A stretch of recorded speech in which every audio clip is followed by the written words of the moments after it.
like why you think that is. Like being very specific and digging in.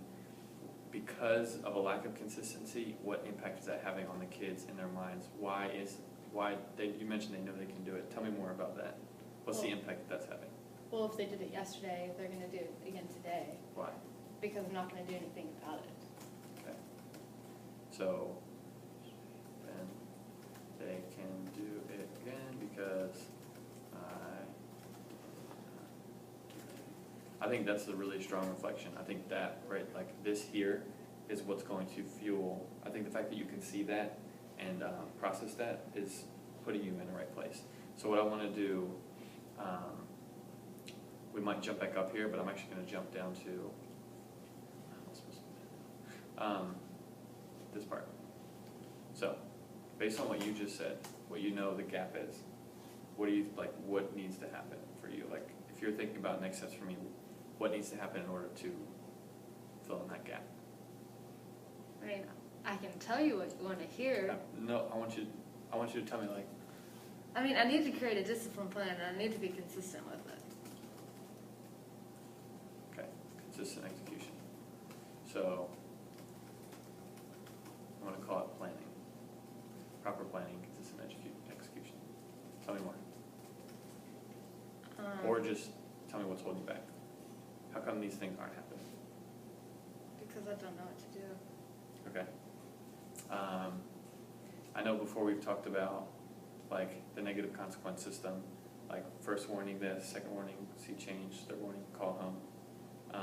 And then we've also talked about positive systems, whether it's pebbles, tickets, and I didn't have any tickets. Yeah, so we didn't see any of that. Whether it was Jamie and Kayla in there or me, Jamie and Sarah or me and Kayla, there was no evidence. Okay. So I want to know what's holding you back. Is it because you just didn't do it, or is it because you don't know what it looks like in execution, in preparation?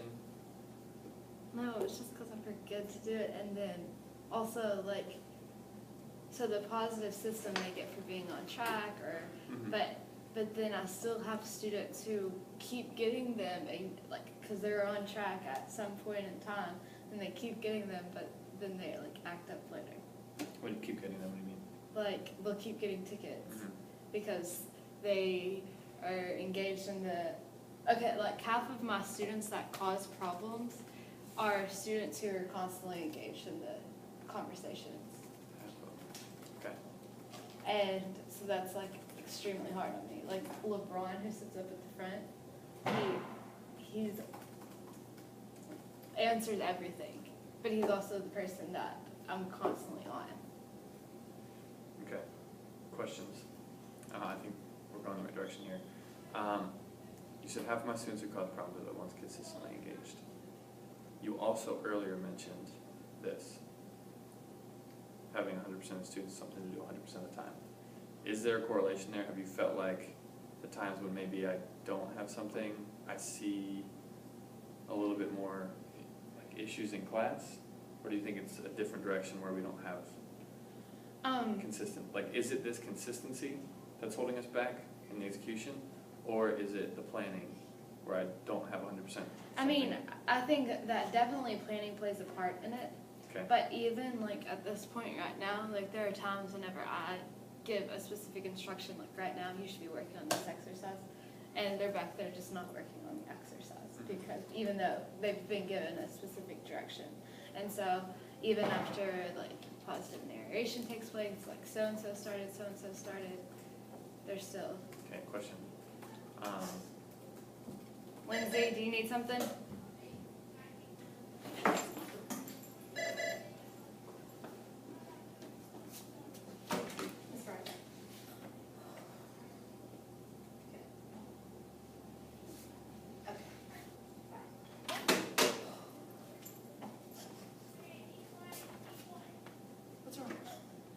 Someone's phone went off in class and she blamed it on me because I was making sure my phone was off because it was off.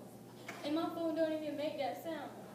And she blamed it on me, and it's in my pocket, and I'm in my office, she blamed it on me, and it wasn't even me.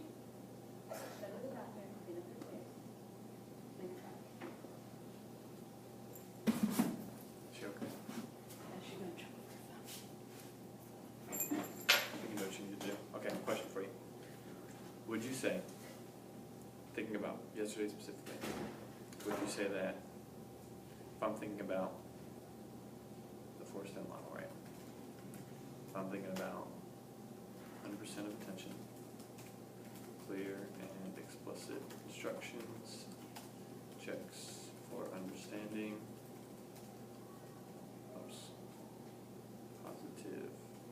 positive narration, and then consistent positive negative systems. That first 60 seconds after you say go. Would you say that would you say Monday those were happening with fidelity? With fidelity? That's the trick question. Checks for understanding and positive narration, yes. I'm still working really hard at my clear and explicit instructions. I would say they're getting better. I would not say complete, like every time fidelity. I would not say complete every time fidelity, but in progress. Okay. Clearly, I didn't have the tickets going, and clearly the attention was only there for like once or twice. All right. So I would agree. As an observer, 100% attention, like the back-to-back thing, like you're making attempts. Like it's not like you're not. I think that's where you're demonstrating your leadership capacity. You're going in the right direction. That's why you're developing and growing. I can give you examples though. So for this first step, getting 100%, what are the expectations when you do back-to-back? What are students supposed to be doing? That they're in their seat at voice level 0 with eyes on me. What happened? Did you get that? No. And what was your response? I kept going because I couldn't waste any more time. What do you think? What effect do you think that had? The fact that you did not enforce what you said you wanted, what impact do you think that had on the students? They missed the directions. Okay. What do they think they believe about the attention getting signal and your authority? It's not important. What I say is not important. Okay. Now, because of they missed the directions, you say it's not important. So they missed this. Those aren't really there because of that reason. And then like we might have used this, but it's clearly only impacting the ones that heard you, right? Yeah. So then we go down to this, and then this like wasn't really there either. Not that it didn't, we didn't need it anyway because this wasn't happening. Right. Based on this,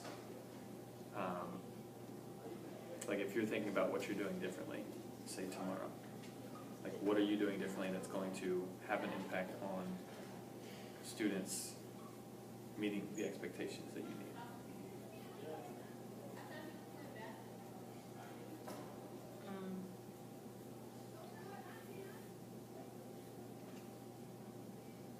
I know what I'm supposed to do. Tell me that first, and then tell me what's holding Okay, you back. what I'm supposed to do is be more consistent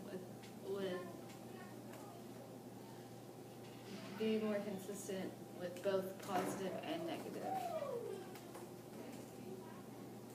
systems. And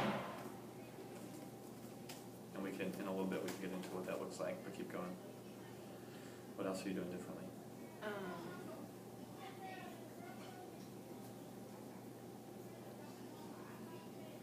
100% of attention every time, all the time.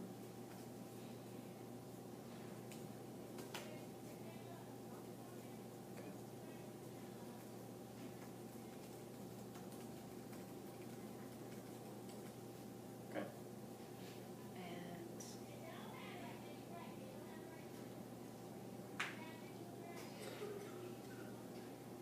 And continue to work on clear and explicit instructions.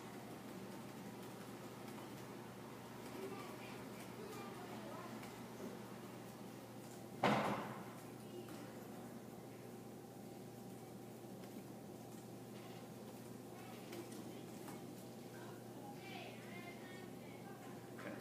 Is that everything? You want to add something? You want me to jump in? Or you feel right now? You can jump in.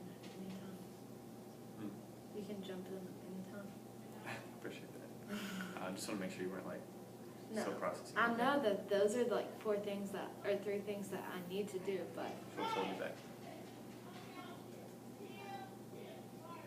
I think a lot of things like with the positive and negative systems is like, I don't know how to be consistent sometimes because when they say things like, oh, so-and-so is doing it or so-and-so is doing it, like, I don't know if they were doing it.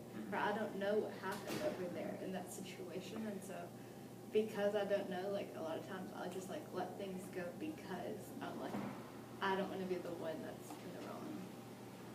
And that's not okay because then things continue to go. Or like, for instance, Colin Cone. In that same class, there's a little boy that every time I go home, like he just cries. That hurts. It hurts.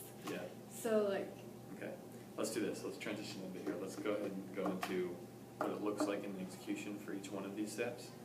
Get through like the questions, the difficulties, so we have a plan for like what it looks like in action. So for the 100% attention, I'm gonna just give you like the quick 1-minute synopsis and you tell me like what difficulties are you anticipating, what has gone well, what do you like have questions about, what questions do you have in general. So for execution, you do the call, you do the positive narration, and I've seen you do this before. Like I know you can do it. When we were in the other class, when I've seen it the most. I had 8th graders. Yeah, and like so I know you can do it. So it's just about. It's different.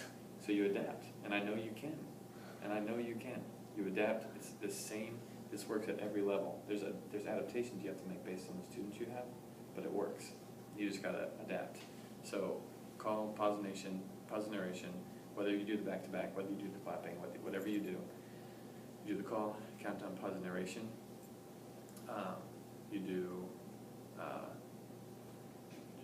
repeat, restate. So you restate what you expect. Restate first. Restate what you expect.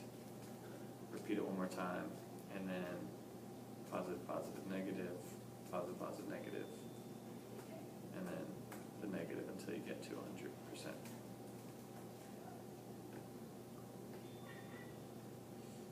So, which one are you using? Back to back? Yeah. How's it go again?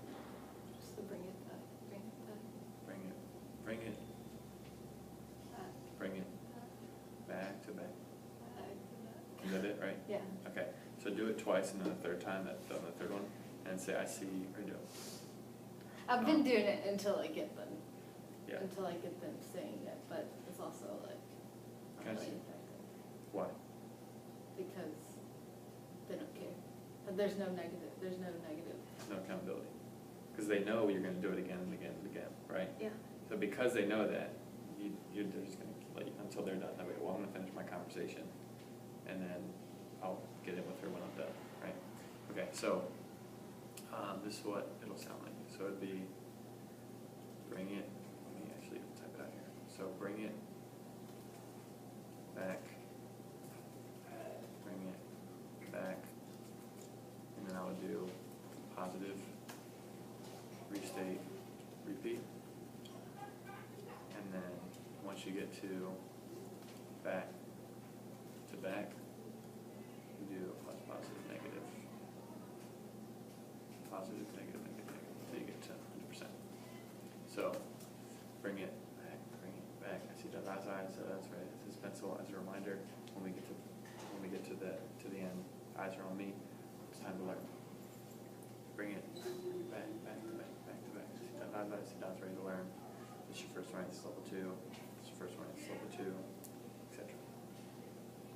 You got to start at that baseline 100% because, like you said, it's hard to see who is doing what if you don't have 100%. It's impossible. You have to start there. What questions do you have there? How do you feel about that? Okay, so whenever you have your negatives, like I see so-and-so's ready to learn, and then you turn to somebody who isn't ready to learn, and you're like, John,